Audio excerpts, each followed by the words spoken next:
جب ان میں سے کوئی ایک تمہارے پاس پہنچ جائے کبر یعنی بڑی عمر کو، بڑھاپے کی عمر کو، او کلاہما یا وہ دونوں بڑھاپے کی دہلیز پر قدم رکھ لیں، فلا تقل لہما افن، تو انہیں مت کہو اف۔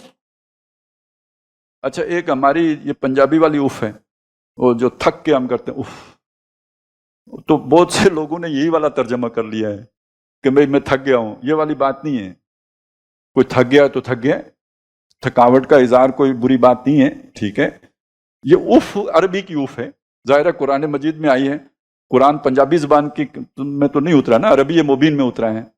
اس اف کا مطلب ہے اظہار لا تعلقی کرنا، اظہار بیزاری کرنا، کسی سے چڑ کھا کر، بیزار ہو کر اس سے علیحدگی اختیار کرنا۔ قرآن مجید کا اس کا اور بھی جگہوں پہ استعمال ہے۔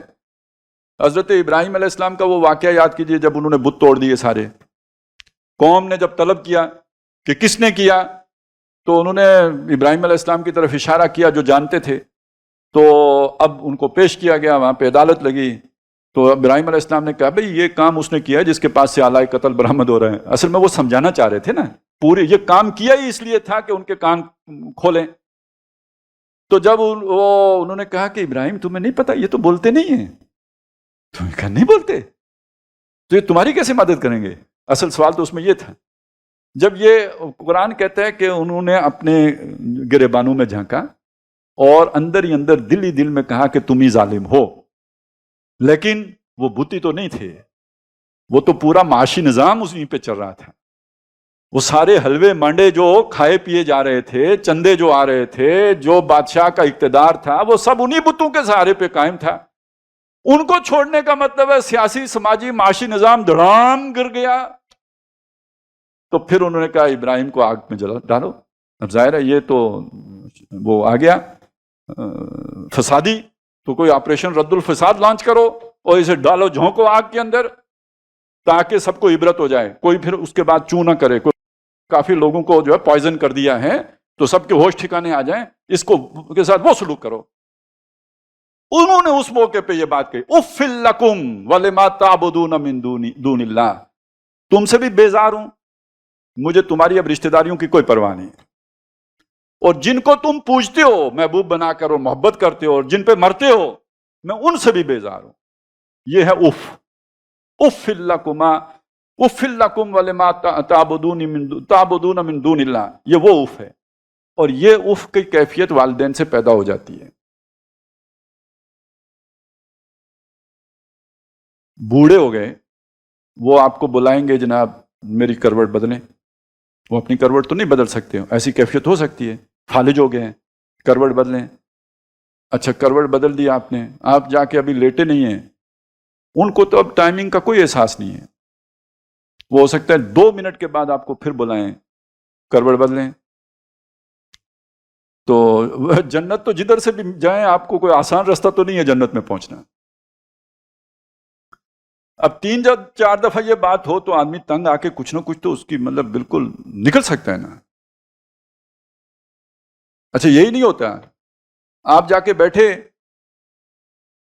آپ سے پوچھا کب آئے تھے رات کو، آپ نے بتایا جی اتنے بجے آیا تھا، 10 منٹ کے بعد پھر پوچھا کتنے بجے آئے تھے، کب آئے تھے، کل کدھر گئے تھے، وہ ساری تفصیل بتائیں، 15 منٹ کے بعد پھر پوچھ رہے ہوں گے۔ یہ جو ارذل العمر ہے اس میں تو یہ ہوگا۔ اب یہ کیفیت جب 10 دفعہ ہوتی ہے تو آخر اف کی کیفیت ہو سکتی ہے نا، بیزاری، تو اس سے روکا گیا ہے۔ اپنے آپ کو تھامو، کنٹرول کرو۔ جب تم بچے تھے تو تم بھی ایسا ہی کرتے تھے، لیکن انہوں نے تو صبر کے ساتھ تمہارا جو ہے وہ نگہبانی کی ہے، دیکھ بھال کی ہے، تو اب تم کرو۔ رب ارحمہما کما ربیانی صغیرا وَقُلْ لَهُمَا قَوْلًا كَرِيمًا۔ اب یہ دیکھیے یہاں اب اف کی بات آئی نا، اس کو جب دوسرے انداز میں بیان کیا تو بات سمجھ میں آ گئی کہ ان سے بات کرو بڑے وقار کو ان کے سامنے رکھتے ہوئے، ان کے ادب و احترام کو ملحوظ رکھتے ہوئے، یعنی وہ گستاخانہ انداز، ذرا تڑخ کر جواب دے دینا، بے شک جواب صحیح دیا لیکن لہجے کے اندر تلخی پیدا کر لینا، اس سے منع کیا گیا ہے۔ یعنی جب وہ اس کے دوسری طرف سے بیان کیا وَقُلْ لَهُمَا قَوْلًا كَرِيمًا، ان سے قول کریم سے بات کرو، اب وہ اف کھلا، کہ تڑک کر بات نہ کرو، وہ بات تلخ لہجے میں نہ کرو، ان کو جو ہے وہ جھڑکتے ہوئے وہ بات نہ کرو، بلکہ وہ بات ان کے ساتھ بہت ہی نرمی سے، آہستگی سے، ان کے وقار کو ملحوظ رکھتے ہوئے کرو۔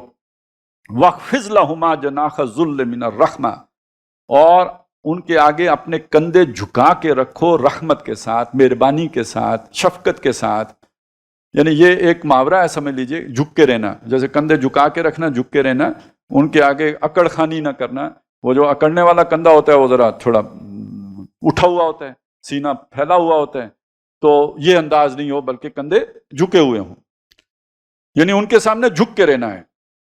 وَقُلْ رَبِّ ارْحَمْهُمَا كَمَا رَبَّيَانِي صَغِيرًا، یہ سب کرنے کے بعد بھی اللہ سے بھی دعا کرتے رہو کہ اللہ ان پر رحم فرما، جیسے انہوں نے رحم کیا تھا میرے اوپر جب میں چھوٹا تھا۔ یعنی یہ ظاہر ہے ان کی مہربانی تھی کہ جس کی وجہ سے میں پل بڑھ کے جوان ہوا اور بڑا ہوا۔